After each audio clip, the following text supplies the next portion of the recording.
Ba't di natin ginagawa? Paulit-ulit na lang na ito ang bagong simula. Simula ng simula, bakit walang natatapos? Atras sa pati, lagi pudpud ng swelas ng sapatos. Ilang beses na nga ako, ilang beses na ba ako? Ba't di natin subukan at tulungan at umako? Bumahagi sa bigat na matagal na nating pasan. Pag tayo'y nagsama-sama, lahat ay malalampasan. May mas maayos na bukas para sa ating mga anak. Ang unang hakbang ay piliin ang tamang nakatatak na pangalan sa balota. Huwag na tayong magpauto, na sa atin ang kapangyarihan. Pag tayo ang kumibo, nang itigil mong itigil ang pagsisi sa sutil na nasa pwestong di ka nakilala. Kapag siningil sa lahat ng kanyang pangakong patagal ng patagal. Kung di tayo kumbinsido, huwag na natin dahil ialala. sa dulo, bawal ang kakamot-kamot sa katanungan.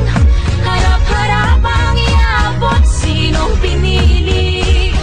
Pag ang tinta ay humalik sa daliling siyang ginamit at nagturo, ang nawala ay maibalik. Dapat tama sa isip at sa salita, dapat tama, lalo-lalo na sa gawa. dapat Sama-sama tama, natin itama ang mali.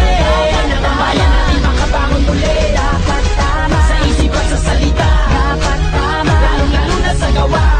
Sama-sama natin itama ang mali.